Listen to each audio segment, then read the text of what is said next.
அல்லாஹ் சுப்ஹானஹு வ தஆலா எதை அவர்கள் ரகசியமாக்கிக் கொள்கிறார்களோ, இன்னும் எதை அவர்கள் பகிரங்கமாக்குகிறார்களோ, முந்தைய சமூகத்தார்கள், குறிப்பாக யகூதிகள், நசாராக்கள், அவர்களுடைய எண்ணம் எப்படி இருந்தது, என்ன செஞ்சாங்க? வேதங்களில் அவர்கள் மாற்றங்களை ஏற்படுத்தினார்கள். அந்த சட்டத்தை ஏற்றுக்கொள்ளாமல் அதற்கு வேறு அபிப்பிராயங்கள் சொல்வதற்கு அனுமதி இல்லை என்று அல்லாஹ் சுப்ஹானஹு வ தஆலா சொல்றான். இப்போ நீங்கள் அல்லாஹ்வின் மீது உங்களுக்கு தெரியாததை நீங்கள் பொய்யாக சொல்கிறீர்களா? யார் ஈமான் கொண்டு நல்ல அமல்களை செய்கிறார்களோ அவர்களுக்கு சுவனம், அதிலே அவர்கள் நிரந்தரமாக இருப்பார்கள். அல்லாஹ்வை வணங்க வேண்டும், அல்லாஹ்வுக்கு இணை வைக்க கூடாது, பெற்றோர்களிடத்தில் நல்ல முறையில் நடந்து கொள்ள வேண்டும். மிஸ்கின், மிஸ்கின் என்பால் என்று சொல்லக்கூடியவர்கள் யார்? ஏழையில வகை இருக்கிறது. ஒன்று ஃபகீர், இன்னொன்று மிஸ்கின். அன்றாட தேவைகள் எல்லாம் நிறைவேற்ற முடியும், ஆனாலும் நாம் தேவையுடையவர்களாகவே இருப்போம். ஃப்ளைட்டில் போகிறவரை பார்த்து நல்ல கோடிகள் வைத்திருக்கக்கூடிய ஒரு பாவம் முசாஃபர் அப்படின்னு சொல்ல முடியுமா? ஜாமீன் அப்படின்னு சொல்கிறோம் இல்லையா? ஜாமீன்னா என்னது?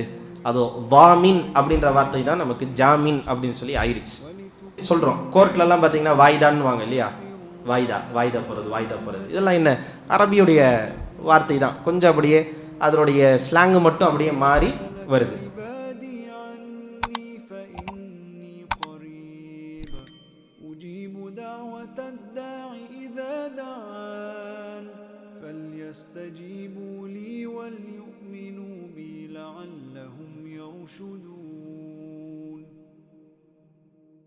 أحل لكم ليلة الصيام الرفث إلى نسائكم هن لباس لكم. السلام عليكم ورحمة الله وبركاته. الحمد لله الذي هدانا لهذا وما كنا لنهتدي لولا أن هدانا الله. وصلوات الله وسلامه على نبيه المصطفى محمد بن عبد الله وعلى آله وصحبه والناس أجمعين. أما بعد. قال الله سبحانه وتعالى: أولا يعلمون أن الله يعلم ما يسرون وما يعلنون. அன்புக்கினிய அல்லாஹ்வின் நல்லடியார்களே, அல்லாஹுடைய மகத்தான கிருபையினால் நாம் அனைவரும் அவனுடைய இல்லத்தில் அமர்ந்து குர்ஆனுடைய வசனங்களை அறிந்து கொள்ளக்கூடிய பாக்கியத்தை பெற்றிருக்கின்றோம். அல்ஹம்துலில்லாஹ். அல்லாஹ் சுப்ஹானஹு வ தஆலா சூரா அல் பக்ராவிலே சொல்லக்கூடிய சில செய்திகளை நாம் பார்த்து வருகிறோம். இறுதியாக நேற்றைய தினம் எது சம்பந்தமான எந்த வசனம் தொடர்பாக நாம் பார்த்தோம் என்பதை நீங்கள் கூறினால் நன்றாக இருக்கும். பசுமாடை அறுக்க சொன்னது. பசுமாட்டை அறுத்து கொலை செய்யப்பட்ட நபரின் மீது அடித்தால் அவர் உயிர் பெற்று எழுந்து யார் கொலை செய்தது என்று சொல்லிட்டு மௌத்தாயிடுவார். இப்போ அதுக்காக என்ன செஞ்சாங்க? இஸ்ரவேலர்கள் தேவையில்லாத கேள்விகளை கேட்டார்கள். அது என்ன கலரில் இருக்கணும், அது இந்த மாடு எப்படி இருக்கணும் அப்படின்ற மாதிரிலாம் கேட்டாங்க. அல்லாஹ் சுப்ஹானஹு வ தஆலா அவர்களுக்கு சிரமத்தில் ஆழ்த்தினான் என்ற செய்தி கடைசியாக நம்ம பார்த்தோம். அன்பார்ந்த சகோதரர்களே, அல்லாஹ் சுப்ஹானஹு வ தஆலா கேட்கின்றான், அவலா யஅலமூன அன்னல்லாஹ யஅலமு மா யுஸிர்ருன வ மா யுஅலினூன். அல்லாஹ் சுப்ஹானஹு வ தஆலாவுடைய ஆற்றலை பற்றி, அவனை பற்றி நமக்கு அறிமுகப்படுத்துகின்றான். நிச்சயமாக அல்லாஹ் சுப்ஹானஹு வ தஆலா எதை அவர்கள் ரகசியமாக்கிக் கொள்கிறார்களோ, இன்னும் எதை அவர்கள் பகிரங்கமாக்குகிறார்களோ அவற்றை அவன் அறிகிறான் என்பதை இவர்கள் அறியவில்லையா என்று கேட்கிறான். அல்லாஹுக்கு இருக்கக்கூடிய அந்த ஆற்றலை அல்லாஹ் சுப்ஹானஹு வ தஆலா சொல்லி காட்டும். இப்போ நாம் என்ன விஷயங்களை எல்லாம் நாம் பகிரங்கப்படுத்துகிறோமோ, பகிரங்கமாக சொல்லக்கூடிய பகிரங்கமாக செய்யக்கூடிய விஷயத்தையும் அல்லாஹ் அறிகின்றான். யாருக்குமே தெரியாமல் ரகசியமாக நாம் வைத்து கொண்டாலும் அதையும் அல்லாஹ் சுப்ஹானஹு வ தஆலா அறிகின்றான். அந்த ஆற்றல் அல்லாஹுக்கு இருக்கிறது என்று அல்லாஹ் சுப்ஹானஹு வ தஆலா சொல்லி காட்டுகின்றான். மேலும் இந்த முந்தைய சமூகத்தார்கள், குறிப்பாக யகூதிகள், நசாராக்கள், அவர்களுடைய எண்ணம் எப்படி இருந்தது, வேதம் கொடுக்கப்பட்டவர்கள் எப்படிப்பட்ட நிலையில் அவர்கள் இருந்தார்கள் என்பதை அல்லாஹ் சுப்ஹானஹு வ தஆலா சொல்லி காட்டுகின்றான். அதாவது அந்த வேதம் வழங்கப்பட்டவர்கள் என்ன செஞ்சாங்க? வேதங்களில் அவர்கள் மாற்றங்களை ஏற்படுத்தினார்கள். தௌராத்திலும் இஞ்சிலிலும் மாற்றங்கள் செய்யப்பட்டிருக்கிறது. மாற்றங்களை செய்து அது இறைவனுடைய வேதம்தான், அது அல்லாஹுடைய வேதம்தான் என்று சொல்லி வருகிறார்கள். இன்ற அளவிலும் அதை நடைமுறைப்படுத்தி வராங்க. அல்லாஹ் சுப்ஹானஹு வ தஆலா சொல்லி காட்டுகிறான், ஃபவைலுல் லில்லதீன யக்துபூனல் கிதாப பிஐதீஹிம், தங்களுடைய கரங்களிலேயே வேதத்தை எழுதி கொண்டு, சட்டங்களை எழுதி கொண்டு, சும்ம யகூலூன ஹாதா மின் இந்தில்லாஹ், பிறகு அவர்கள் சொல்கிறார்கள் இது அல்லாஹ்விடத்திலிருந்து வழங்கப்பட்டது. தங்களுடைய கைகளாலேயே எழுதி கொண்டு இது நம்முடைய ரப்பிடத்திலிருந்து, அல்லாஹ்விடத்திலிருந்து வந்த விஷயங்கள் தான் என்று சொல்லக்கூடியவர்களாக இருக்கிறார்கள். எதற்காக? லியஷ்தரூ பிஹி தமனன் கலீலா, அற்பமான இந்த உலகத்திலே பெறக்கூடிய அந்த கிரயத்துக்காக, உலக லாபத்திற்காக அவர்கள் அவர்களுடைய வேதங்களுடைய வசனங்களையே மாற்றக்கூடியவர்களாக, அவர்களுடைய கைகளால் அவர்கள் எழுதக்கூடியவர்களாக இருக்கிறார்கள். அப்படிப்பட்டவர்களுக்கு அல்லாஹ் சுப்ஹானஹு வ தஆலா அவர்கள் அதாவது நஷ்டமடைந்தவர்கள், அவர்களுக்கு நாசம் என்பதை அல்லாஹ் சுப்ஹானஹு வ தஆலா சொல்லி காட்டுறான். அப்படிப்பட்டவர்கள் அவர்களுக்கு நாசம்தான் இருக்கிறது என்பதை அல்லாஹ் இங்கே சொல்லி காட்டுறான். அப்போ அல்லாஹுடைய வேதம் என்னவோ, இதிலிருந்து நமக்கு இருக்கக்கூடிய ஒரு படிப்பினை என்னவென்று சொன்னால், அல்லாஹுடைய வேதம் என்னவோ அந்த வேதத்தில் இருக்கக்கூடிய அந்த சட்டங்களைத்தான் நாம சொல்லணும். அதை மாற்றக்கூடிய அதிகாரம் நமக்கு இல்லை. அல்லாஹ் சுப்ஹானஹு வ தஆலா வேறு ஒரு அத்தியாயத்தில் சொல்லும்போது, மா கான லி முஃமினின் வலா முஃமினா இதா கதல்லாஹு வ ரசூலுஹு அம்ரன், அல்லாஹும் அல்லாஹுடைய தூதரும் ஒரு விஷயத்தை நிர்ணயித்து விட்டால், ஒரு முஃமினான ஆணுக்கோ அல்லது ஒரு முஃமினான பெண்ணுக்கோ அதிலே மாற்று அபிப்பிராயம் கொள்வதற்கு, அந்த சட்டத்தை ஏற்றுக்கொள்ளாமல் அதற்கு வேறு அபிப்பிராயங்கள் சொல்வதற்கு அனுமதி இல்லை என்று அல்லாஹ் சுப்ஹானஹு வ தஆலா சொல்றான். அல்லாஹ் சுப்ஹானஹு வ தஆலா எதை நமக்கு வேத வசனங்களாக அருள் இருக்கின்றானோ, என்ன சட்டங்களை நாம் நடைமுறைப்படுத்த வேண்டும் என்று அல்லாஹ் நமக்கு சொல்லி இருக்கின்றானோ, அவற்றை அப்படியே நம்பி ஏற்றுக்கொண்டு அதை செயல்படுத்தக்கூடியவர்களாக இருக்க வேண்டும் என்ற ஒரு படிப்பினை நமக்கு தெரிகிறது. நமக்கு முந்திய சமுதாயம், அவர்களுக்கு இறக்கப்பட்ட அந்த வேதத்தை பாதுகாக்கக்கூடிய பொறுப்பு அவர்களுடைய குருமார்களுக்கும் அந்த மார்க்கத்தை கற்ற அறிஞர்களுக்கும் அல்லாஹ் சுப்ஹானஹு வ தஆலா பொறுப்பு கொடுத்திருந்தான். ஆனால் அவர்கள் அற்ப உலகத்துடைய தேவைக்காக அவர்கள் அதை மாற்றிவிட்டார்கள். ஆனால் அல்லாஹ் சுப்ஹானஹு வ தஆலா குர்ஆனை தானே பொறுப்பேற்றுக் கொண்டான். இன்னா நஹ்னு நஸ்ஸல்னா, அதாவது இந்த குர்ஆனை நாம் தான் இறக்கி இருக்கின்றோம், வ இன்னா லஹு லஹாஃபிதூன், நிச்சயமாக அதை நாமே பாதுகாப்போம் என்று அல்லாஹ் சுப்ஹானஹு வ தஆலா அதை பொறுப்பெடுத்துக் கொண்டான். எனவே திருமறை குர்ஆனில் இருக்கக்கூடிய ஒரு வார்த்தை கூட மாற்ற முடியாது, அதில் இருக்கக்கூடிய ஒரு ஹர்ஃப் கூட மாற்ற முடியாது. அதை அல்லாஹ் சுப்ஹானஹு வ தஆலா பாதுகாக்கின்றான். ஆனால் இந்த மாற்றம் செய்யப்பட்டிருக்கிறது என்று சிலர்கள் சில வசனங்களுக்கு சொல்கிறார்கள், சில எழுத்துக்கள் மாற்றப்பட்டிருக்கிறது என்று சொல்கிறார்கள். அப்படி இருந்தால் இந்த வசனம் பொய்யாயிரும். அப்படி மாற்றப்பட்டு இருக்கிறது, இந்த வசனத்தை மாற்றிட்டாங்க அப்படின்னு சொல்லி இருந்தால் அது பொய்யாக ஆகிவிடும். சில ரிவாயத்தின் அடிப்படையில் மாற்றங்கள் இருக்கும். இப்போ நம்ம சூரா ஃபாத்திஹாவில் என்ன செய்கிறோம்? 3வது வசனம் என்ன? சூரா ஃபாத்திஹாவில் 3வது வசனம், பிஸ்மில்லா இல்லாமல் 3வது வசனம், மாலிகி யௌமித்தீன், மாலிகி யௌமித்தீன் என்ற வசனம்.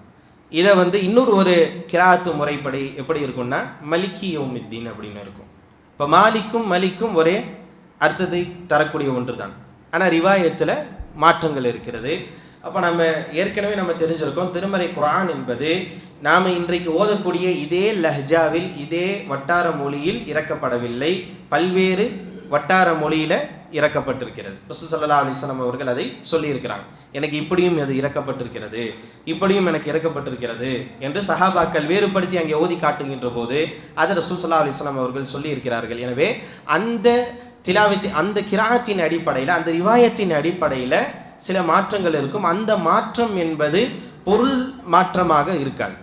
அதுவும் அல்லாஹ் இறக்கிய ஒன்று தான். குர்ஆன்ல அப்படியே இல்லாத ஒரு மாற்றம் இல்லை. அந்த ஒரு மாற்றம் இருக்கக்கூடிய அந்த முறையும் ரசூல் ஸல்லல்லாஹு அலைஹி வஸல்லம் அவர்களுக்கு இறக்கப்பட்ட ஒரு முறையாகத்தான் இருக்கும். அது அல்லாத இருக்கக்கூடிய குர்ஆனை மாற்றம் செய்து விட்டார்கள் என்று சொல்லக்கூடிய இந்த கருத்து என்பது கிடையாது. அது ஒரு போலியான ஒரு வழிகேடான ஒரு கருத்து என்பதை நாம் புரிந்து கொள்ள வேண்டும். அப்போ அல்லாஹ் சுப்ஹானஹு வ தஆலா முந்திய சமூகத்திற்கு அவர்களுக்கு அந்த வேதத்துடைய பொறுப்பை கொடுத்திருந்தான். அவர்கள் அதை மாற்றிக்கொண்டார்கள். மாற்றிக்கொண்டு இது அல்லாஹ்விடத்திலிருந்து இருக்கக்கூடிய சட்டங்கள் தான், வசனங்கள் தான் என்று மக்களை அவர்கள் ஏமாற்றி அதை நடைமுறைப்படுத்தினார்கள். அப்படிப்பட்டவர்களுக்கு கேடு இருக்கிறது, நாசம் இருக்கிறது என்பதை அல்லாஹ் சுப்ஹானஹு வ தஆலா சொல்கிறான். அதே மாதிரி அவர்கள் சொன்னார்கள், நாங்கள்லாம் நரகத்துக்கு போனாலும் கொஞ்ச நாள் தான் நரகத்துடைய தண்டனை எங்களுக்கு இருக்கும் என்றும் அவர்கள் சொல்லி வந்தார்கள். லன் தமஸ்ஸன நாரு இல்லா ஐயாம மஅதூதா, சில நாட்களை தவிர நாங்கள் நரகத்தில் இருக்க மாட்டோம் என்று அவர்கள் சொல்லி வந்தார்கள். அல்லாஹ் சுப்ஹானஹு வ தஆலா கேட்கின்றான், குல் அத்தஹதுதும் இன்தல்லாஹி அஹதன், அப்படி நீங்கள் அல்லாஹ்விடத்தில் ஏதாவது ஒப்பந்தத்தை செய்திருக்கிறீர்களா? ஏதாவது அல்லாஹ்கிட்ட அக்ரிமெண்ட் போட்டிருக்கிறீங்களா? அல்லாஹ் கேட்குறான், அப்படி ஏதாவது அக்ரிமெண்ட் போட்டிருக்கிறீங்களா? சரி, அப்படி போட்டிருந்தா ஃபலன் யுக்லிஃபுல்லாஹு அஹதஹு, அப்படி ஒரு ஒப்பந்தம் இருக்குமே ஆனால் அல்லாஹ் அவனுடைய வாக்கை மாறு செய்ய மாட்டான், வாக்குறுதியை அல்லாஹ் மாறு செய்ய மாட்டான். அப்போ இப்படிப்பட்ட ஒரு வாக்குறுதி அல்லாஹ் கொடுக்கலை. யூதர்களையும் நசாராக்களையும் சில நாட்களை தான் அல்லாஹ் சுப்ஹானஹு வ தஆலா நரகத்தில் தண்டிப்பான், அதுக்கப்புறம் அவர்களுக்கு தண்டனை இல்லை அப்படின்றத எந்த விதமான வாக்குறுதியும் அவர்களுக்கு இல்லை. அவர்களாக அதை சொல்லி ஏமாற்றி கொண்டிருக்கக்கூடிய ஒரு நிலையை பார்க்குறோம். அப்போ அல்லாஹ் சுப்ஹானஹு வ தஆலா இப்படி கேட்குறான். அல்லது இன்னொரு ஒரு விஷயத்தை, அம் தகூலூன அலல்லாஹி மா லா தஅலமூன், இப்போ நீங்கள் அல்லாஹ்வின் மீது உங்களுக்கு தெரியாததை நீங்கள் பொய்யாக சொல்கிறீர்களா? இப்போ இது அதை விட அதிகமான கூடுதலான ஒரு பயங்கரமான ஒரு விஷயம். அல்லாஹ் ஒன்று சொல்லாத ஒன்றை அல்லாஹ் சொல்வதாக சொல்வது என்பது, பொய்யை இட்டுக்கட்டி சொல்வது என்பது மிக அதிகமான ஒரு பாவத்துக்குரிய ஒரு செயலாக இருக்கிறது. அப்போ அல்லாஹ் சுப்ஹானஹு வ தஆலா இது போன்று கேட்கின்றான். அப்போ நம்ம எதை நாம் சம்பாதிக்கிறோமோ, நாம் சம்பாதிக்கக்கூடிய இந்த தீய செயல்களின் மூலமாக நாம் நரகத்திற்குரியவர்களாக ஆகிவிடுவோம், நிரந்தரமாக நரகத்தை அடையக்கூடியவர்களாக ஆகிவிடுவோம் என்பதையும் அல்லாஹ் சுப்ஹானஹு வ தஆலா எச்சரிக்கை செய்கின்றான். பிறகு அல்லாஹ் சுப்ஹானஹு வ தஆலா முஃமின்களை பற்றி பேசுகின்றான். மீண்டும் அப்படியே மாறி மாறி வசனங்களில் காஃபிர்களை பற்றி, முனாஃபிகளை பற்றி, முஃமின்களை பற்றி, முஃமின்களுடைய செயல்களை பற்றி, முஃமின்களுடைய தன்மைகளை பற்றி, முந்திய சமூகத்தை பற்றி, இப்படி மாறி மாறி விஷயங்கள் தொடர்ந்து வந்து கொண்டே இருக்கின்றது. இப்போ அல்லாஹ் சுப்ஹானஹு வ தஆலா முஃமின்களை பற்றி கூறுகின்ற போது, அல்லதீன ஆமனு வ அமிலு ஸாலிஹாத் உலாயிக அஸ்ஹாபுல் ஜன்னா ஹும் ஃபீஹா காலிதூன், யார் ஈமான் கொண்டு நல்ல அமல்களை செய்கிறார்களோ அவர்களுக்கு சுவனம், அதிலே அவர்கள் நிரந்தரமாக இருப்பார்கள். அமல்கள் செய்ய வேண்டும். அமல்கள் செய்யாமல் நான் ஈமான் கொண்டு விட்டேன் என்று வெறும் ஈமானோடு நாம போதுமாக்கி கொள்ளக்கூடாது.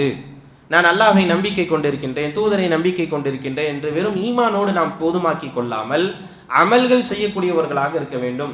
தொழுகை, நோன்பு வைப்பது, தர்மம் செய்வது, இது போன்ற எத்தனை இபாதத்துகள் இருக்கிறதோ அந்த இபாதத்துகளை எல்லாம் செய்யக்கூடியவர்களாக நாம் இருக்கணும். அப்போ நம்முடைய அமல்களை நாம் அதிகப்படுத்தணும், துரிதப்படுத்தணும். நிறைய அமல்கள் இருக்கிறது, சின்ன அமல்கள், பெரிய அமல்கள் என்று ஏகப்பட்ட அமல்கள் இருக்கிறது.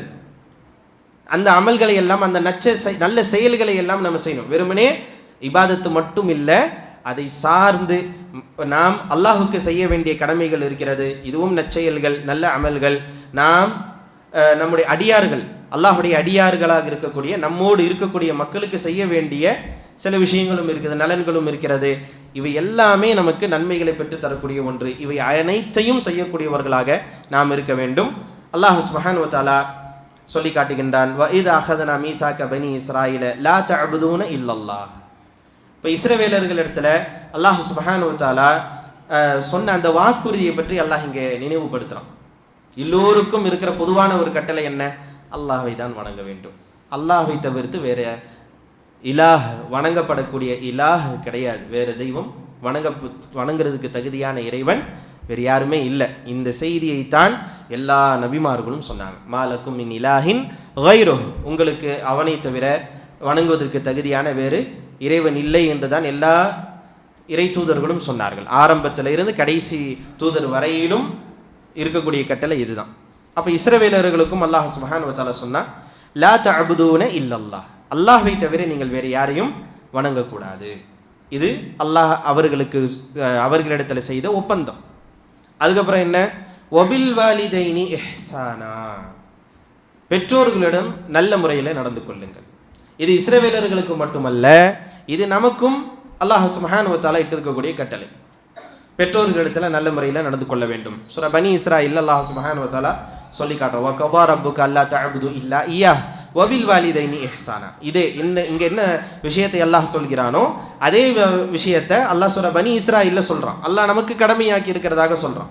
இங்கே இஸ்ரவேலர்களுக்கு, அங்கே நமக்கு கடமையான விஷயமாக சொல்கிறான். இதே விஷயம்தான், அல்லாஹ்வை வணங்க வேண்டும், அல்லாஹுக்கு இணை வைக்கக்கூடாது, பெற்றோர்களிடத்தில் நல்ல முறையில் நடந்து கொள்ள வேண்டும். பெற்றோர்களிடத்தில் நல்ல முறையில் நடந்து கொள்ள வேண்டும் என்றால் என்ன?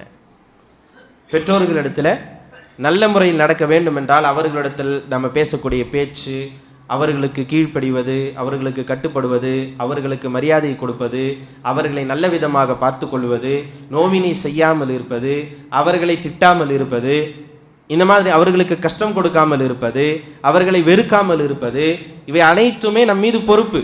பெற்றோர்களை பேணுதல், பெற்றோரை பேணுதல் என்று சொன்னால் சும்மா சாப்பாடு போட்டு அவங்கள ஒரு ரூமில் அடைச்சி வைக்கிறது இல்லை.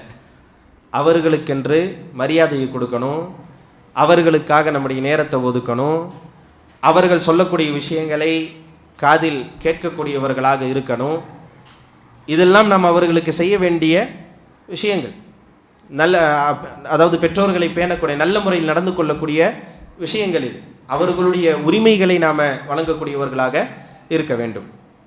மேலும் அல்லாஹ் சுப்ஹானஹு வ தஆலா அதோடு நிறுத்தி கொள்ளாமல் இன்னும் அவர்கள் என்னென்ன நற்காரியங்கள் செய்ய வேண்டும் என்பதையும் அல்லாஹ் இங்கே பதிவு செய்கின்றான்.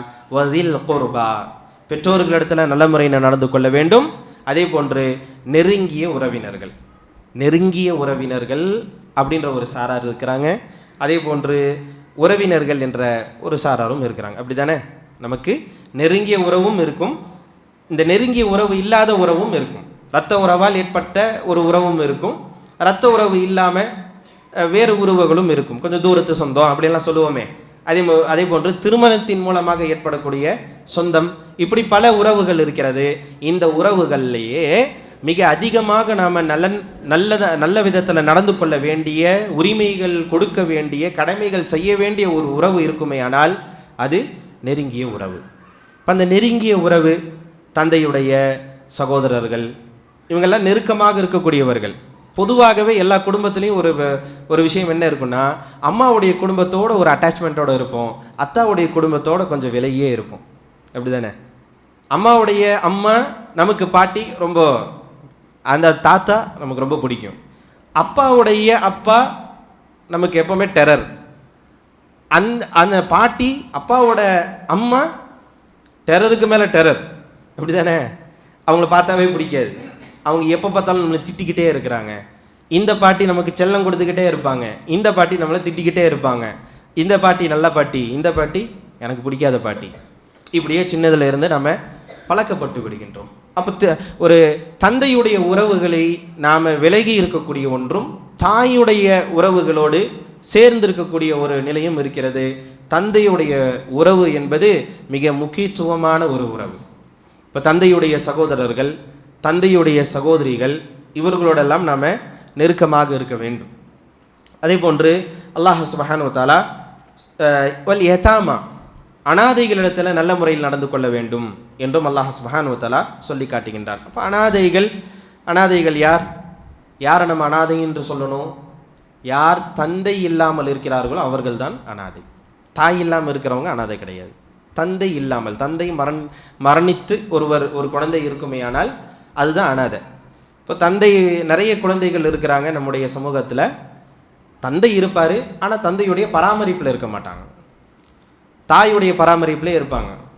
தாயும் தந்தையும் பிரிந்திருப்பார்கள். இவர்கள் அந்த குழந்தையுடைய பொறுப்பை ஏற்றுக்கொள்ளாமல் அவர்கள் அப்படியே விலகி செல்லக்கூடியவங்களாக இருப்பாங்க. அப்போ இவர்களெல்லாம் அனாதைகள் இல்லை, ஏன்னா அவருடைய தந்தை இருக்கிறார், உயிரோடு இருக்கிறார். எனவே அவர்கள் அனாதை இல்லை.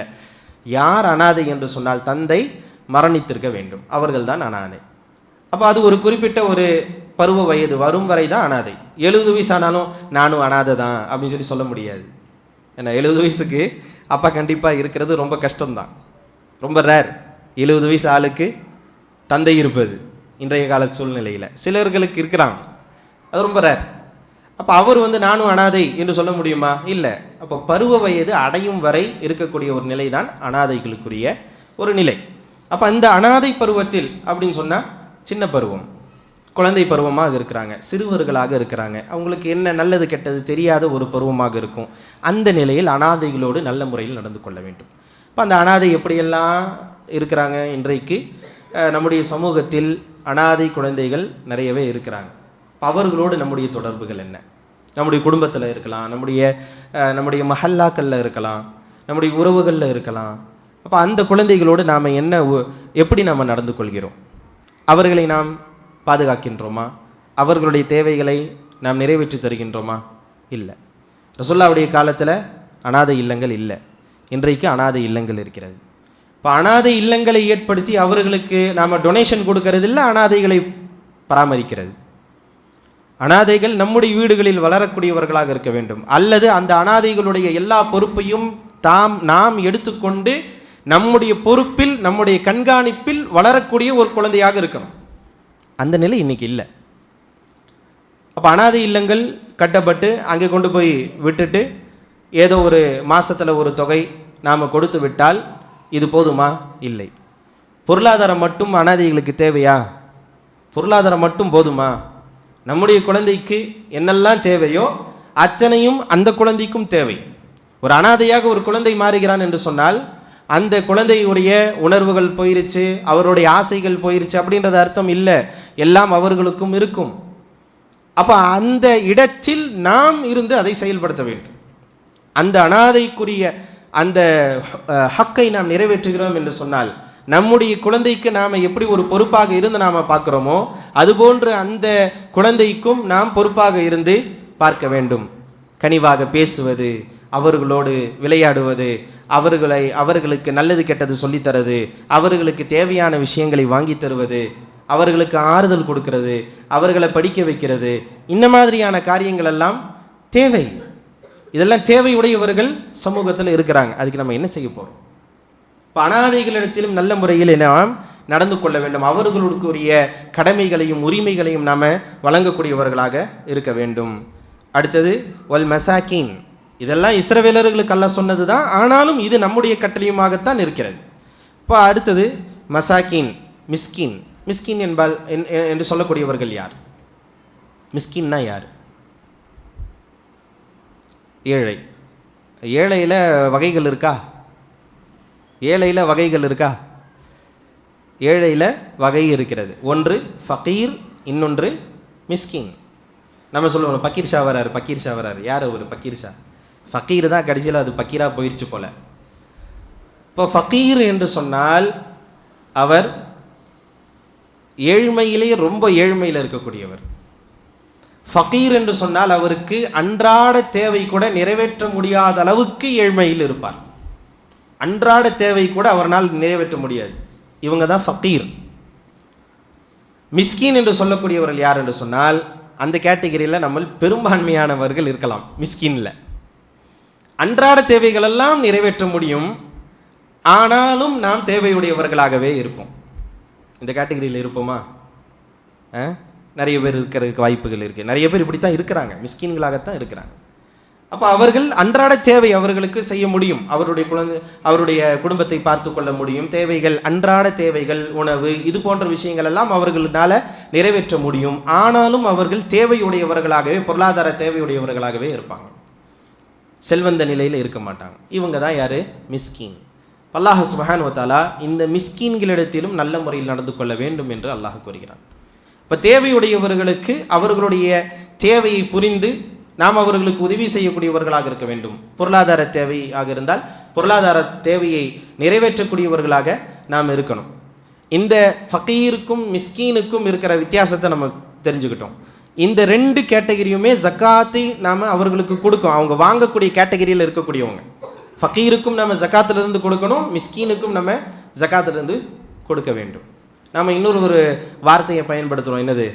ஏழைக்கு முசாபர் இல்லையா? முசாபர். அது என்ன முசாபர்? முசாஃபிர் அப்படின்னா எல்லாம் முசாஃபிர் தான். ஃப்ளைட்டில் போனாலும் அவர் முசாஃபிர் தான், பயணி. முசாஃபிர்னா யார்? பயணி. சஃபர் அப்படின்னா பயணம். அப்போ நம்ம இங்கேருந்து டூருக்கு மலேசியா போனாலும் சரி, அமெரிக்காவுக்கு போனாலும் சரி, ஆஸ்திரேலியாவுக்கு போனாலும் சரி, நாம் யார்? முசாஃபிர் தான். அதுக்கு என்ன ஃப்ளைட்டில் போகிறவரை பார்த்து நல்ல கோடிகள் வைத்திருக்கக்கூடியவர் பாவம் முசாஃபர் அப்படின்னு சொல்ல முடியுமா? இப்போ அவர் யார்? அவர் பயணம் செய்யக்கூடியவர். நாம் நம்முடைய வீடுகளுக்கு யாசகம் கேட்கக்கூடியவர்களை எல்லாம் முசாஃபிர் ஆக்கிட்டோம். அவங்க யார்? மிஸ்கீன். அவங்க மிஸ்கீன். இந்த வார்த்தைகள் எல்லாம் குர்ஆனில் ஹதீஸில் வரக்கூடிய வார்த்தைகள். இதெல்லாம் நம்ம தெரிஞ்சுக்கணும். நம்ம அரபியோட கொஞ்சம் நெருக்கமாக வேண்டும். அரபி நம்முடைய மார்க்கம் உடைய இபாதத்துகள் செய்வதற்குரிய ஒரு மொழி, குர்ஆனுடைய மொழி. நம்முடைய தூதர் அரபி. எனவே அரபியோட ஒரு நெருக்கம் வேண்டும். அரபி மொழியை நாம் நேசிக்க வேண்டும். ஒரு அழகான ஒரு மொழி. என்ன தமிழை நம்ம சொல்கிறோம் இல்லையா, ஒரு செம்மொழி, அதிக ஒரு வளமான ஒரு மொழி அப்படின்லாம் சொல்கிறோம் இல்லையா. இதை விட பல மடங்கு கூடுதலாக ஒரு அழகான ஒரு செம்மொழியாக இருப்பது எதுதான்? அரபி மொழி. அழகான ஒரு அற்புதமான ஒரு மொழி. இப்போ இந்த மொழியோடு நம்ம அதிக தொடர்பு இருக்க வேண்டும். அந்த வார்த்தைகளை நம்ம பேசக்கூடியவங்களாக இருக்கணும். நிறைய நம்முடைய தமிழ் வார்த்தைகளும் இருக்குது. ஜாமீன் அப்படின்னு சொல்கிறோம் இல்லையா. ஜாமீன்னா என்னது? அதோ வாமின் அப்படின்ற வார்த்தை தான் நமக்கு ஜாமீன் அப்படின்னு சொல்லி ஆயிடுச்சு. இதே மாதிரி நிறைய வார்த்தைகள் நாம் சொல்கிறோம். கோர்ட்லலாம் பார்த்தீங்கன்னா வாய்தான்னு வாங்க இல்லையா. வாய்தா போகிறது இதெல்லாம் என்ன? அரபியுடைய வார்த்தை தான். கொஞ்சம் அப்படியே அதனுடைய ஸ்லாங்கு மட்டும் அப்படியே மாறி வருது. இப்போ இந்த மாதிரியான விஷயங்கள் நம்ம இந்த அரபியுடைய அந்த வார்த்தைகளை பயன்படுத்துவதற்கு நாம் பழகிக்கொள்ள வேண்டும். அப்போ மிஸ்கீனுகள் இடத்துல நல்ல முறையில் நடந்து கொள்ளுங்கள். வகூலு லின்னாசி ஹுஸ்னா, மக்கள் மத்தியில் நல்லதை பேசுங்க அப்படின்னு சொல்லி தான் இஸ்ரவேலர்களுக்கே அல்லாஹ் சொல்லியிருக்கிறான். இஸ்ரவேலர்களுக்கே அல்லாஹ் சொன்னித உடன்படிக்கை என்ன என்று சொன்னால், மக்களிடத்தில் நல்லதை பேசுங்க. நல்லதை பேசணும்னா என்ன பேசணும்? அவங்க மூஞ்சிக்கு நேரம் இருக்கும்போது நல்லதை பேசிட்டு பின்னாடி கெட்டதை பேசுறது இல்லை. நல்ல வார்த்தைகளை பேச வேண்டும்.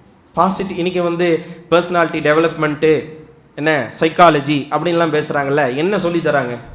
அதில் என்ன இருக்குது? பாசிட்டிவாக பேசுங்க அப்படின்றாங்க. என்ன பாசிட்டிவாக பேசுகிறது? ஒருத்தர் ரொம்ப முடியாமல் இருந்தாலும் உங்களால் முடியுங்க அப்படின்னு சொல்லி சொல்கிறது, இது பாசிட்டிவ். உங்களால் முடியுமா?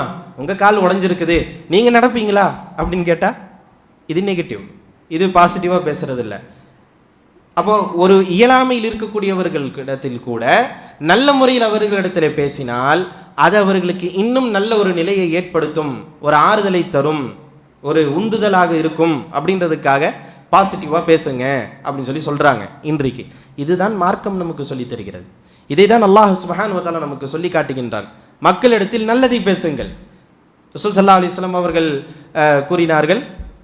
என்ன சொன்னாங்க? மன் கான யுமினு பில்லாஹி வல் யௌமில் ஆகிர் ஃபல்யகுல் கைரன். யார் அல்லாஹையும் மறுமை நாளையும் நம்பிக்கை கொண்டிருக்கிறாரோ அவர் நல்லதை சொல்லட்டும், நல்லது பேசட்டும். என்ன பேசுறதுனா அது நல்லது. நல்லதுனா என்ன?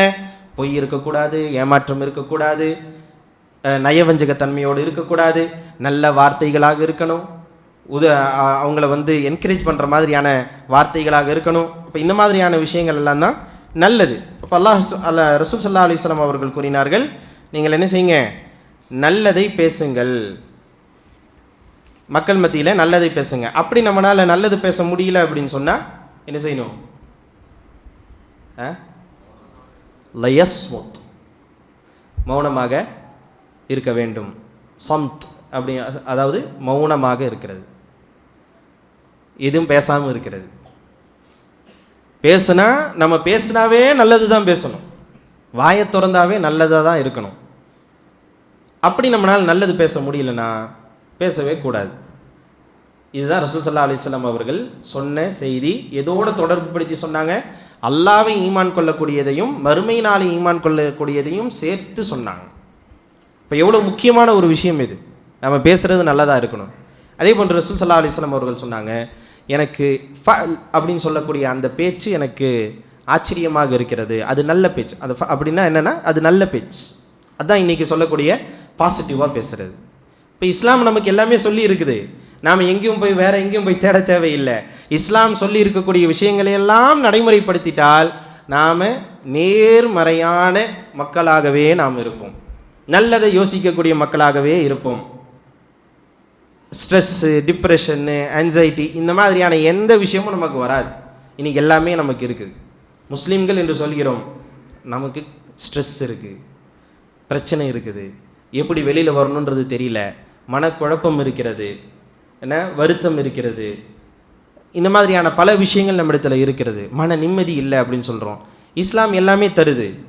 ஆனால் அதையெல்லாம் நாம் நடைமுறைப்படுத்தாமல் குர்ஆன் சொல்லக்கூடிய வழிகாட்டுதல் நம்மிடத்தில் இல்லாமல் இருப்பதினால்தான் இதெல்லாமே நம்மிடத்தில் இருக்குது. குர்ஆனுடைய அடிப்படையில் நம்முடைய வாழ்க்கை அமைத்து கொண்டால் இவை அனைத்துமே நமக்கு நல்லதாக இருக்கும். இன்ஷா அல்லாஹ் முயற்சி செய்வோமா? இன்ஷா அல்லாஹ். அதே போன்று அல்லாஹ் சுப்ஹானஹு வ தஆலா இந்த தன்மைகள் எல்லாம் சொல்லிட்டு அடுத்து அல்லாஹ் கூறுகிறான், வ அகீமுஸ் ஸலா வ ஆத்துஸ் ஸகா, தொழுகை நிலைநாட்டுங்கள். அவர்களுக்கு அல்லாஹ் சுப்ஹானஹு வ தஆலா சொல்லியிருக்கு, அவர்களுக்கே சொல்லியிருக்கக்கூடிய கட்டளை, அவர்களுக்கும் தொழுகை கடமையாக பட்டிருக்கு. அகீமுஸ் ஸலா ஆத்துஸ் ஸகா, அதே போன்று ஜகாத்தையும் கொடுங்கள். சும்ம தவல்லைத்தும் இல்லா கலீலம் மின்கும் வ அன்தும் முஅரிதூன். அப்போ இதெல்லாம் அல்லாஹ் அவர்களுக்கு செய்திருக்கிறான், சொல்லியிருக்கிறான். ஆனால் அவங்க என்ன செஞ்சாங்க தெரியுமா? சிலர்கள் தான் இதற்கு கட்டுப்பட்டார்கள், பெரும்பான்மையான மக்கள் அதுக்கு மாற்றம் தான் செய்தார்கள், இதை புறக்கணித்தார்கள். நீங்கள் புறக்கணித்து விட்டீர்கள் என்று அல்லாஹ் சுப்ஹானஹு வ தஆலா சொல்லி காட்டுறான். அப்போ அதனால தான் அல்லாஹ்வினுடைய கோபம் அவர்கள் மீது ஏற்பட்டிருக்கிறது. ஏன் அல்லாஹ் அவர்களை சபித்திருக்கிறான்? ஏன் அவர்கள் வழிகட்டுக்கு போயிருக்கிறாங்க? அல்லாஹ்வுடைய கட்டளைகளை எல்லாம் நிறைவேற்றாமல் அவர்கள் விலகி விலகி வெளியே போனதுனால தான், புறக்கணித்து போனதுனால தான் அவர்கள் சபிக்கப்பட்டவர்கள். இப்போ இதில் நமக்கு இருக்கிற படிப்பினை என்ன? அல்லாஹ்வுடைய கட்டளைகளை புறக்கணித்து நாம் வெளியே போனால் இதே நிலை தான் நமக்கும் ஏற்படும். அல்லாஹ்வுடைய அருளிலிருந்து நாம் தூரமாயிருவோம், அல்லாஹ்வுடைய அருளிலிருந்து நாம் தூரமாயிருவோம். இதை விட்ட ஒரு பெரிய ஒரு நஷ்டம் இருக்கா? அல்லாஹ்வுடைய அருளிலிருந்து வெளியே போகக்கூடியதை விட ஒரு பெரிய ஒரு நஷ்டம், துன்பம் நமக்கு வேறு ஏதாவது இருக்கா அப்படின்னா இல்லை. எனவே அல்லாஹ் சுப்ஹானஹு வ தஆலாவுடைய கட்டளைகளுக்கு ஏற்ப நம்முடைய வாழ்க்கையை அமைத்து கொள்ளக்கூடியவர்களாக இருக்க வேண்டும். பிறகு அல்லாஹ் சுப்ஹானஹு வ தஆலா சில சட்டங்களை அல்லாஹ் சுப்ஹானஹு வ தஆலா சொல்லி காட்டுகின்றான். அந்த சட்டங்களில் ஒன்று நோன்பு குறித்திருக்கக்கூடிய சட்டம். அல்லாஹ் சுப்ஹானஹு வ தஆலா இந்த நோன்பு கடமையாக்கிய அந்த விஷயத்தை அல்லாஹ் இங்கே சொல்லி காட்டுகின்றான். நோன்பு என்பது முந்தைய சமூகத்திற்கும் கடமையாக்கப்பட்டிருக்கிறது, அதை நமக்கும் அல்லாஹ் சுப்ஹானஹு வ தஆலா கடமையாக்கியிருக்கின்றான். அதே போன்று இந்த குர்ஆனை பற்றி, இந்த ரமதானை பற்றியும் அல்லாஹ் சுப்ஹானஹு வ தஆலா பேசுகின்றான். அதே போன்று இந்த அத்தியாயத்தில் ஒரு சட்டத்தை, நம்முடைய நடைமுறை சார்ந்த ஒரு சட்டத்தை அல்லாஹ் சுப்ஹானஹு வ தஆலா சொல்லி காட்டுறான். அது என்ன சட்டம் என்று சொன்னால் தலாக், தலாக்குடைய சட்டம். தலாக்குனா என்ன செய்யணும்? மனைவி பிடிக்கலைன்னா தலாக்கு சொல்லிட்டு போயிடணும், அப்படி தானே? அதானே தலாக். எப்படி சார் தலாக்கு சொல்லணும்? அதனுடைய நடைமுறை என்ன? தலாக்குடைய விஷயத்தில் நம்மில் பெரும்பான்மையானவர்கள் சரியான புரிதல் இல்லாமல் தான் நம்ம இருக்கிறோம். இடையில இந்த தலாக்குடைய பிரச்சனையெல்லாம் வந்துச்சுல்ல, இந்த சிவில் சட்டமெல்லாம் வருது. ஏன் வருது? நம்ம குர்ஆனுடைய சட்டத்தை சரியாக ஃபாலோ பண்ணாதானே அடுத்தவர்கள் அதில் உள்ள நுழையாமல் இருப்பாங்க. நம்ம சரியாக ஃபாலோ பண்ணாமல் போகிறதுனால தான் வெளியே இருந்து உள்ளே வராங்க. அப்போ மக்களுக்கு இந்த சட்டம் பாரதூரமாக தெரிகிறது என்று சொன்னால் ஏன் தெரியுது? சரியான முறையில் சமூகம் நடைமுறைப்படுத்தலை. இப்போ இந்த தலாக்குடைய சட்டம் மிக சுருக்கமாக இன்ஷா அல்லாஹ் சொல்லிடுறேன். தலாக் என்பது அல்லாஹ் சுப்ஹானஹு வ தஆலா சொல்கின்றான். அதாவது நம்ம 3 தலாக் அப்படின்றோம். அந்த 3 தலாக்கில் 2 தலாக், அத்தலாக்கு மர்ரத்தான். தலாக் என்பது 2 தடவை. இந்த 2 தடவை என்பது மீட்டிக்கொள்ளக்கூடிய தலாக். இப்போ ஒருவர் மனைவியை தலாக் செய்கிறார் என்று சொன்னால் அவர் மனைவி தூய்மையாக இருக்கின்ற போது, மாதவிடை இல்லாமல் தூய்மையாக இருக்கின்ற போது தலாக்கை சொல்ல வேண்டும்.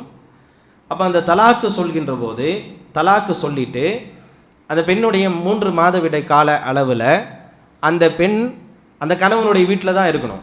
சண்டை போட்டு வெளியில் துரத்தி விட்டுட்டு தலாக் சொல்கிறது இல்லை. தலாக்கு சொல்கிறதே மனக்கசப்பு ஏற்பட்டு பிரச்சனை வேண்டான்னு முடிவு பண்ணுறது தான் தலாக்கு. இப்போ என்ன செய்யணும்? இந்த தலாக்கு சொல்லப்பட்ட அந்த பெண் கணவனுடைய பராமரிப்பில் தான் இருக்கணும், அவருடைய வீட்டில் தான் இருக்கணும். அந்த கணவன் தான் அந்த பெண்ணுக்கு உணவளிக்க வேண்டும், ஆடை அணிவிக்க வேண்டும், தேவைகள் எல்லாம் நிறைவேற்றி தரணும். பிடிக்கலன்னு சொன்ன கணவன் தான் இதெல்லாமே செய்யணும். இது எங்கே பெண்ணுக்கு எதிராக இருக்குது? கண்டிப்பாக இஸ்லாம் சொல்லி தரக்கூடியதில் எதிர் இல்லை, ஆனால் நடைமுறைப்படுத்துறதுல தான் எதிர் இருக்குது. அது கண்டிப்பாக நாம் எதிர்க்கு தான் வேண்டும். அப்போ இஸ்லாம் சொல்லி தரக்கூடிய, அல்லாஹ் சொல்லக்கூடிய தலாக்குடைய சட்டம் என்ன? இப்போது தலாக் சொல்லிவிட்டால் 3 மாதமிடாய் காலம் அளவுக்கு அந்த பெண்ணுடைய இத்தா காலம். இந்த காலத்தில் அந்த பெண் மனமாற்றம் ஏற்படலாம். ஏற்பட்டு தெரிந்து என்ன செய்யலாம்? நான் இந்த கணவனோட நான் சேர்ந்து வாழ்கிறேன், கணவனுடைய திருப்திக்கு அடிப்படையில் நான் வாழ்கிறேன் அப்படின்றத அவங்க முடிவெடுக்கலாம். அதுதான் இந்த 3 மாதத்துடைய காலகட்டம். அந்த இத்தா என்பது இதுக்கு தான். இப்போ இந்த 3 மாத இந்த இத்தாவுடைய இந்த காலத்தில் ஒரு பெண்ணுக்கு சேர்ந்து வாழ வேண்டும் என்ற அபிப்பிராயம் இல்லை, கணவனுக்கும் அந்த அபிப்பிராயம் இல்லை. அப்போ என்ன செய்யணும்? ஒரு தலாக் தான் சொல்லியிருக்கிறார். அப்போ என்ன செய்யணும்? மறுபடியும் 2வது தலாக் சொல்லணுமா? இல்லை. இப்போ இந்த பெண் இந்த 3 காலம் மாதவிடையுடைய அந்த இத்தாவுடைய அந்த காலகட்டம் முடிந்து விட்டால் அந்த பெண்ணும் அந்த ஆணும் பிரிந்து விடுவார்கள். முடிஞ்சு, அவங்களுடைய திருமண பந்தம் முடிந்து விட்டது. அதுக்கு தான் இந்த 3 காலம். இதுக்கு இடையில் அவர்கள் சேர்ந்து விட்டால் அங்கே திருமண பந்தம் முறியலை, அவர்கள் கணவன் மனைவியாக சேர்ந்து வாழலாம். இப்போ 3 காலமும் முடிந்து இத்தாவுடைய அந்த காலம் முடிந்ததற்கு பிறகு 4வது மாதத்திலேயோ 5வது மாதத்திலேயோ ஒரு பெண்ணுக்கு சேர்ந்து வாழ வேண்டும் என்று ஆசைப்பட்டால், அல்லது கணவனும் மனமாற்றம் அடைந்து சேர்ந்து வாழ வேண்டும் என்று நினைத்தால் 2 பேரும் மீண்டும் சேர்ந்து வாழலாம். ஆனால் சேர்ந்து வாழ வேண்டும் என்றால் அவர்கள் மீண்டும் திருமண ஒப்பந்தத்தை புதுப்பிக்க வேண்டும். திருமண ஒப்பந்தத்தை புதுப்பிக்கணும். அப்போ எப்படி ஃபஸ்ட்டு எப்படி திருமணம் செஞ்சாங்களோ அந்த மாதிரி திருமணம் செய்யணும். மகர் கொடுத்து திருமண ஒப்பந்தத்தை சாட்சிகளோடு வழியோடு என்ன செய்யணும்? புதுப்பிக்க வேண்டும். இதுதான் சட்டம். இப்போ இது எவ்வளவு காலமானாலும் சரி. ஒரு தடவை தலாக் சொல்லியாச்சு, ஒரு தடவை தான் தலாக் சொல்லியிருக்கிறாரு. 3 அந்த இத்தாவுடைய அந்த காலகட்டத்தில் சேர்ந்து வாழ வேண்டும் என்ற நிலைக்கு வரவில்லை என்றால் ஆட்டோமேட்டிக்காக அவருடைய திருமண பந்தம் என்பது முறிந்துவிட்டு அவர்கள் பிரிந்து விடுவார்கள். அப்படியே அவங்க பிரிஞ்சே வாழணும்னா அப்படியே அவங்க பிரிஞ்சு அப்படியே வாழ்ந்துட்டு போயிடலாம். இல்லை சேர்ந்து வாழ வேண்டும் என்றால் அது 4 மாதமாக இருந்தாலும் சரி, 5 மாதமாக இருந்தாலும் சரி, 10 வருடமாக இருந்தாலும் சரி, அவர்கள் மீண்டும் சேர்ந்து வாழ வேண்டும் என்று நினைத்தால் அவர்கள் தாராளமாக சேர்ந்து வாழலாம். இது ஒரு தலாக். மறுபடியும் சேர்ந்துட்டாங்கன்னா இது ஒரு தலாக்கு. ஒரு தலாக்கு ஆப்ஷனை அவங்க பயன்படுத்திட்டாங்க. சரிங்களா? இப்போ சேர்ந்து வாழ்ந்துட்டு இருக்கிறாங்க. சேர்ந்து வாழ்ந்துட்டு இருக்கும்போது மீண்டும் அவர்களுக்கு ஒரு பிரச்சனை வருகிறது. அந்த பிரச்சனை வருகின்ற போது இதே மாதிரியான இதாவுடைய காலகட்டம் இருக்குது. அதுக்குள்ளே அவர்கள் மனம் மாற்றம் அடைந்து சேரவில்லை என்று சொன்னால் அவர்களுடைய ஒப்பந்தம் முறிந்து விடுகிறது. அதுக்கப்புறம் அவர்கள் தனித்து அப்படியே பிரிஞ்சு வாழ்ந்து வேற கல்யாணம் பண்ணிட்டு அப்படியே வாழ்ந்துணுன்னா தாராளமாக அவர்கள் வாழ்ந்து கொள்ளலாம். அல்லது அவர்கள் பல வருடங்களுக்கு பிறகு, பல மாதங்களுக்கு பிறகு மீண்டும் அவர்கள் சேர்ந்து வாழ வேண்டும் என்று நினைத்தால் மீண்டும் திருமண ஒப்பந்தத்தை புதுப்பிக்க வேண்டும். புதுப்பித்து தான் கணவன் மனைவியாக வாழ முடியும். இப்போ 5 மாதம் ஆயிருச்சு, 1 வருஷம் ஆயிருச்சு, மீண்டும் அவர்கள் சேர்ந்து வாழ வேண்டும் என்று நினைத்தால் அவர்கள் அப்படியே ஏற்கனவே கணவன் மனைவி நம்ம கல்யாணம் பண்ணது தானே, அதுக்கப்புறம் தான் எந்த முறிவும் இல்லையே அப்படின்ட்டு அவர்கள் கணவன் மனைவியாக வாழ முடியாது. திருமண பந்தத்தை அவர்கள் புதுப்பிக்க வேண்டும். அதுதான் சட்டம். இப்போ 2 தலாக்கு முடிஞ்சிருச்சா? இதுதான் அல்லாஹ் சுப்ஹானஹு வ தஆலா சொல்லி காட்டுகிறான். அத்-தலாக்கு மர்ரத்தான். தலாக் என்பது 2 தடவை. இந்த 2 தடவைக்குரிய தலாக் என்னன்னா மீட்டிக்கொள்ளக்கூடிய வாய்ப்பு இருக்கக்கூடிய தலாக். அப்போ அவர்கள் மீண்டும் என்ன செய்கிறாங்க? 2 தடவை தலாக்கு சொல்லியாச்சு. இப்போ மறுபடியும் அவங்க சேர்ந்து வாழ்ந்துட்டே இருக்கிறாங்க. பிரச்சனை வருது, பிரியணும்னு இருக்கிறாங்க. இப்போ பிரிய போகிறாங்க. இப்போ என்ன செஞ்சிட்டாங்க? மீண்டும் அதே போன்று இதாவுடைய டைமு, அதுக்குள்ளே அவர்கள் திருந்தவில்லை. அதுக்கு மேலே அவங்க ஆட்டோமேட்டிக்காக பிரிஞ்சிருவாங்க. இப்போ மறுபடியும் ஒரு 4 மாதமோ 5 மாதமோ 1 வருஷமோ கழிஞ்சு மறுபடியும் ஃபஸ்ட்டு நம்ம சேர்ந்து வாழ்ந்தோமே அதே மாதிரி மறுபடியும் சேர்ந்து வாழலாம் என்று நினைத்தால் அங்கே அவர்களுக்கு வாய்ப்பு இல்லை. அப்போ 3 தலாக்கில் 2 தலாக் மீட்டிக்கொள்ளக்கூடிய வாய்ப்பு இருக்கக்கூடிய தலாக், 3வது தலாக் திருப்பி மீட்டிக்கொள்ளவே முடியாது. அப்படி அவர் வாழ வேண்டும் என்று சொன்னால் அவங்க வேற ஒரு திருமணத்தை நல்ல விதமாக வாழ்ந்து அதில் அவர்களுக்கு பிரச்சனைகள் வந்து அல்லது கணவன் மௌத்தா போய் அல்லது தலாக்காய் அப்படி ஏதாவது அவங்க பிரிஞ்சு இருந்தால் இவர்கள் திருமணம் செய்து கொள்ளலாம். திருமணம் செய்யணுன்றதுக்காக போலி திருமணம் செஞ்சு ஏமாற்றி செய்ய அதுவும் சமுதாயத்தில் நடக்குது. திருமணம் செஞ்சு வச்சு காவல் காத்து அவர்களை தலாக்கு சொல்ல வச்சு என்ன செய்யறது, மறுபடியும் இவருக்கே திருமணம் முடிச்சு வைக்கிறது. இது ஏமாற்றக்கூடிய இது அனுமதியே கிடையாது. இது ஃப்ராடு. இதில் இந்த மாதிரியெல்லாம் செய்கிறதுனால தான் இங்கே பிரச்சனைகள் இருக்கிறது. அல்லாஹ் சொல்லக்கூடிய இந்த முறையில் பிரச்சனைகள் எதுவுமே இல்லை. இப்போ நீங்கள் யோசிச்சு பாருங்களேன், இப்படியெல்லாம் யாராவது வாழ முடியுமா? ஃபஸ்ட்டு பிரச்சனை ஒரு தலாக்காய் மறுபடியும் சேர்ந்து வாழ்ந்து மறுபடியும் தலாக்காய் மறுபடியும் சேர்ந்து வாழ்ந்து மறுபடியும் தலாக்காகுவானா ஆய்வில் முடிஞ்சு போயிடும். இல்லாட்டி அவங்க வருஷம் வருஷம் சண்டை போடணும் இல்லையா? 4 மாதத்துக்கு ஒரு தடவை சண்டை போட்டாவானா 1.5 வருஷத்தில் இது சாத்தியம் இருக்குது, 1 வருஷத்தில் இது சாத்தியம் இருக்குது, இல்லைனா இது சாத்தியம் இல்லை. அப்போ மார்க்கம் தெளிவாக இருக்கிறது. தெளிவான சட்டங்களை நாம் புரிந்து கொள்ளாமல் இருக்கிறதுனால தான் இங்கே பிரச்சனையாக இருக்கிறது. எனவே அல்லாஹ் சுப்ஹானஹு வ தஆலா அந்த தலாக்குடைய விஷயத்தையும் அல்லாஹ் இங்கே சொல்லி காட்டுகின்றான். அதே போன்று ஹஜ்ஜுடைய விஷயங்களை அல்லாஹ் சுப்ஹானஹு வ தஆலா சொல்லி காட்டுகின்றான். வ அத்திமுல் ஹஜ்ஜ வல் உம்ரத லில்லாஹ், அல்லாஹுக்காக ஹஜ்ஜையும் உம்ராவையும் நிறைவேற்றுங்கள் என்றும், அந்த ஹஜ் உம்ராவில் பேண வேண்டிய ருக்குனுகளை பேணாமல் இருந்தால், அதிலே தவறுகள் செய்துவிட்டால் அவர்கள் என்ன பரிகாரம் செய்ய வேண்டும் என்பதை பற்றியும் அல்லாஹ் சுப்ஹானஹு வ தஆலா பேசுகின்றான். அதே போன்று மக்கள் மத்தியில் அறியாமைகள் வருகின்ற போது அவர்கள் அதை பற்றி கேள்விகளை கேட்டார்கள். அந்த சட்டங்கள் புரியலை அப்படின்னு சொன்னால் அதை பற்றி அவர்கள் என்ன செஞ்சாங்க, கேள்விகளை கேட்டாங்க. அல்லாஹ் சுப்ஹானஹு வ தஆலா அதையும் சொல்லி காட்டுறான். யஸ்அலூனக அனிஷ் ஷஹ்ரில் ஹராம், என புனிதமான மாதத்தை பற்றி அவர்கள் கேள்வி கேட்கிறார்கள். கிதாலின் ஃபீஹி குல் கிதாலுன் ஃபீஹி கபீர், அந்த அதாவது புனிதமான அந்த மாதங்களில் போர் செய்வது என்பது பெரும் பாவம் என்பதை சொல்லுங்கள் என்றெல்லாம் அல்லாஹ் சுப்ஹானஹு வ தஆலா அது சம்பந்தமாக சொல்லி காட்டுறான். யஸ்அலூனக அனில் ஹம்ரி வல் மைசிர், மக்கள் கேட்குறாங்க, ரசூலுல்லாஹ் கிட்ட கேட்பாங்க. இப்போ ரசூலுல்லாஹ்வுக்கு தெரிந்த செய்தியாக இருந்தால் உடனே சொல்லிடுவாங்க. தெரியாத ஒரு செய்தியாக இருந்தால் அல்லாஹுடைய கட்டளை வரும் வரையிலும் அதை காத்திருப்பார்கள். அப்போ அல்லாஹ் சுப்ஹானஹு வ தஆலா இப்படி சொல்லி தருவான். யஸ்அலூனக அனில் ஹம்ர், மதுவை பற்றி கேட்கிறார்கள், சூதாட்டத்தை பற்றி கேட்கிறார்கள். குல் ஃபீஹிமா இஸ்முன் கபீர், அதை பற்றி நீங்கள் சொல்லுங்கள், அதில் பாவம் அதாவது பாவம் இருக்கிறது.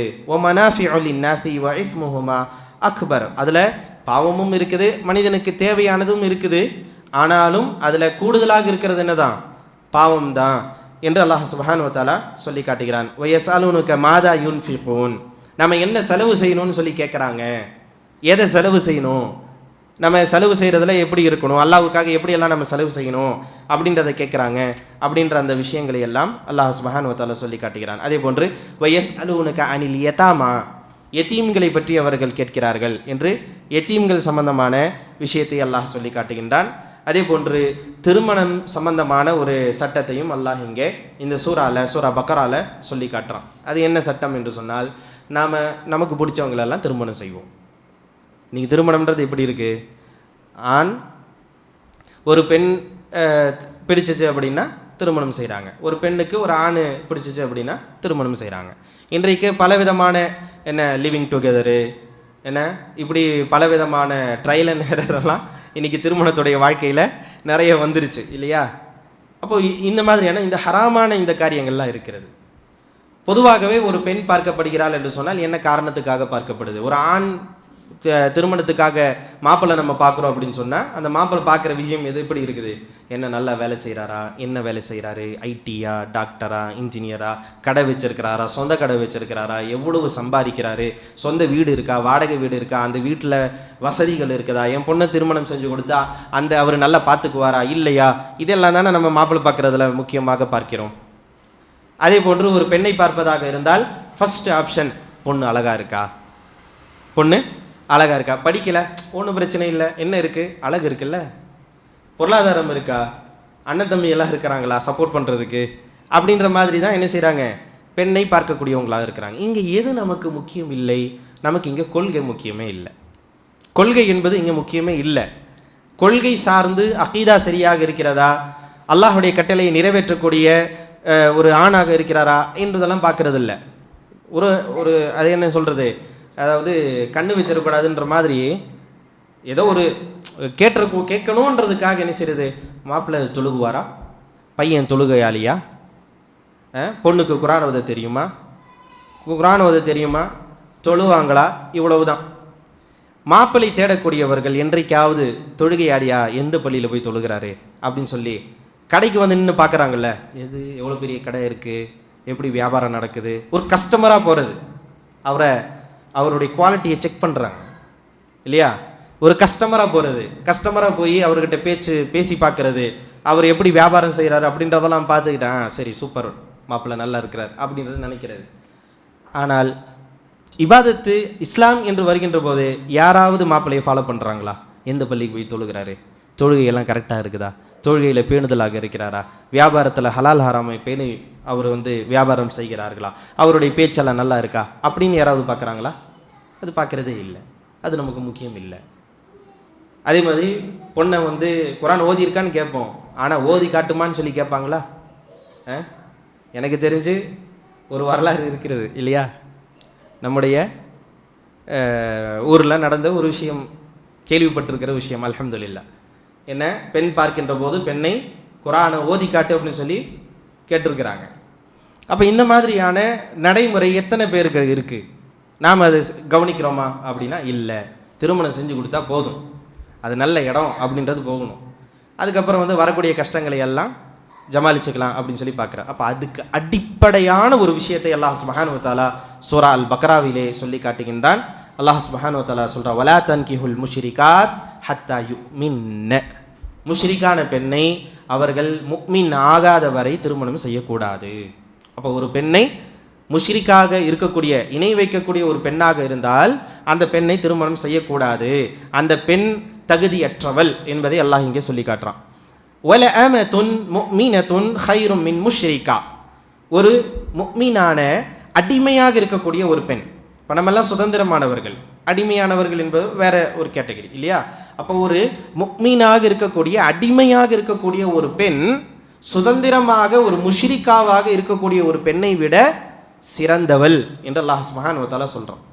அதே போன்று வலா துன்கிஹு அல் முஷ்ரிகீன ஹத்தா யுமினு. முஷ்ரிக்காக இருக்கக்கூடிய ஒரு ஆணுக்கு உங்கள் பெண்ணை திருமணம் முடிச்சு கொடுக்காதீங்க, அல்லது நீங்கள் திருமணம் செய்யாதீங்க, அவர்கள் முஃமினாக ஆகும் வரை. வல அப்துன் முஃமினுன் கைரும் மின் முஷ்ரிகின். ஒரு முஷ்ரிக்கான சுதந்திரமான ஆணை விட ஒரு அடிமையாக இருக்கக்கூடிய ஒரு முஃமினான ஒரு ஆண் சிறந்தவன். இந்த ரெண்டையுமே சொல்லும்போது அல்லாஹ் சுப்ஹானஹு வ தஆலா இன்னொரு ஒரு வார்த்தையை இங்கே பயன்படுத்துகிறான். என்ன, அதுதான் நமக்கு ஒரு முக்கியமானது. வலவ் அஅஜபத்கும் வலவ் அஅஜபக்கும். அந்த பெண்ணை பற்றி சொல்லும்போது வலவ் அஅஜபத்கும், ஆணை பற்றி சொல்லும்போது வலவ் அஅஜபக்கும். அப்படின்னா என்ன, அஜப் அப்படின்னா ஆச்சரியமாக்குறது, கவர வைக்கிறது. அப்போ ஒரு பெண் உங்களை எவ்வளவுதான் கவருனாலும் சரி, அந்த அழகு, பொருளாதாரம், அந்தஸ்து இதெல்லாம் உங்களுக்கு கவர்ந்தாலும் ஒரு முஷ்ரிக்கான ஒரு பெண்ணை விட முஃமினான ஒரு பெண் தான் சிறந்தவள். அதே போன்று ஒரு ஆண் எவ்வளவுதான் நல்லா சம்பாதிக்கிறாரு, பார்க்கறதுக்கு ரொம்ப பர்சனாலிட்டியாக இருக்கிறாரு, அதை விடவும் உங்களை அதெல்லாம் கவர்ந்தாலும் எது சிறந்தது, ஒரு முஃமினான ஆண் தான் சிறந்தவர் அப்படின்றத அல்லாஹ் சுப்ஹானஹு வ தஆலா சொல்லி காட்டுகின்றான். இப்படி அல்லாஹ் சுப்ஹானஹு வ தஆலா பல சட்டங்களை இந்த குர்ஆனுடைய வசனங்களில் சொல்லியிருக்கிறான். அதுக்கு இறுதியாக ஒரு சட்டத்தை சொல்லி இன்ஷா அல்லாஹ் நம்ம நிறைவுபடுத்துவோம். அதாவது மிக முக்கியமான ஒரு சட்டம், கடன் பெறக்கூடிய ஒரு சட்டம். சூரா பக்ராலேயே இருக்கக்கூடிய, அதாவது குர்ஆனிலேயே இருக்கக்கூடிய மிகப்பெரிய ஒரு வசனம் என்று சொன்னால் கடன் சம்பந்தமாக அல்லாஹ் பேசக்கூடிய வசனம் தான் மிகப்பெரிய ஒரு வசனம். ஒரே வசனம், பெரிய வசனம். சின்ன சின்ன வசனங்கள், பல வசனங்களில் ஒரு சட்டத்தை அல்லாஹ் சொல்லியிருப்பான். அப்படி இல்லாமல் ஒரே வசனத்தில் முழுவதாக அல்லாஹ் ஒரு கடனை பற்றியான ஒரு சட்டத்தை சொல்கிறான். கடன் வாங்காதவர்கள் யாருமே இல்லை. கோடீஸ்வரராக இருந்தாலும் ஒரு அக்ரிமெண்ட்டு வியாபாரம் செய்யும் போது கடன், ஒரு நாளாவது ஒரு மணி நேரத்துக்காவது அவர் கடனாளியாக இருந்து தான் அவருடைய வியாபாரத்தை எல்லாம் செய்யக்கூடியவங்களாக இருக்கிறாங்க. அப்போ கடன் என்பது நம்முடைய தேவைகளில் ஒன்றாக இருந்து கொண்டு இருக்கிறது. அப்போ கடனை வாங்கக்கூடியவர்கள் எப்படி கடன் வாங்க வேண்டும், என்ன அடிப்படையில் கடனை வாங்க வேண்டும், என்ன அடிப்படையில் கடனை கொடுக்க வேண்டும் என்பதையும் அல்லாஹ் சுப்ஹானஹு வ தஆலா இந்த சூறாவிலே தெளிவுபடுத்துகின்றான்.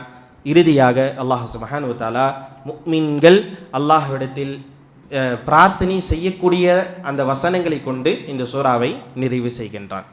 அதை நம்ம பல இடங்கள் பல நேரங்களில் தொழுகைகளில் நம்ம ஓதி இருப்போம். ரப்பனா லா துஆஹிதுனா இன் நஸீனா அவ் அக்தஅனா. ரொம்ப நம்ம அல்லாஹ்விடத்தில் கேட்க வேண்டிய இந்த பிரார்த்தனை இது. ரப்பனா லா துஆஹிதுனா இன் நஸீனா அவ் அக்தஅனா. அல்லாஹ் நாங்கள் எதையாவது மறதியாக செய்திருந்தாலோ அல்லது நாங்கள் எதையாவது தவறாக நாங்கள் செய்திருந்தால் எங்களை நீ குற்றம் பிடித்து விடாதே, எங்களை நீ குற்றம் பிடித்து விடாதே. அதே போன்று வலா தஹ்மில் அலைனா இஸ்ரன் கமா ஹமல்தஹு அலல்லதீன மின் கப்லினா. நமக்கு முன்பிருந்தவர்கள் மீது எப்படி நீ சிரமங்களை தந்தாயோ, அவர்கள் அல்லாஹ்வுடைய கட்டளையை நிறைவேற்றாததின் காரணமாக அவர்களுக்கு சிரமத்தை அல்லாஹ் சுப்ஹானஹு வ தஆலா தந்தான். அது போன்ற சிரமங்களை எங்களுக்கு நீ கொடுத்து விடாதே, எங்களுடைய பாவங்களை நீ மன்னித்து அருள் புரிவாயாக, எங்களுக்கு நீ அருள் புரிவாயாக என்று நாம் பிரார்த்தனை செய்ய வேண்டிய ஒரு விஷயத்தை அல்லாஹ் சுப்ஹானஹு வ தஆலா சொல்லி காட்டுகின்றான். இந்த கடைசி இரண்டு வசனங்கள் சூரா பக்ராவில் இருக்கக்கூடிய இந்த கடைசி இரண்டு வசனங்கள் பொக்கிஷங்கள். உண்மையிலே அது பொக்கிஷங்கள், அது மகத்துவமிக்க வசனங்கள். அதை நாம் மனனம் செய்வோம், அதை முழுமையாக ஏற்றுக்கொள்வோம், அதை நம்பிக்கை கொள்வோம். அதில் அல்லாஹ்விடத்தில் துவா கேட்கக்கூடிய அந்த வாசகங்கள் எல்லாம் இருக்கிறது. அதை கொண்டு நாம் அல்லாஹ்விடத்தில் துவா கேட்போம். அல்லாஹ் சுப்ஹானஹு வ தஆலா நம் அனைவர்களுடைய இபாதத்துகளையும் ஏற்றுக்கொண்டு நம் அனைவர்களுக்கும் அல்லாஹ் சுப்ஹானஹு வ தஆலா ஈமானில் உறுதியை தந்து அருள் புரிவானாக. அன்பிக்கு ஆகிர தவானா அல்ஹம்துலில்லாஹி ரப்பில் ஆலமீன். சுப்ஹானக அல்லாஹும்ம வ பிஹம்திக அஷ்ஹது அல்லா இலாஹா இல்லா அன்த அஸ்தக்ஃபிருக வ அத்தூபு இலைக்.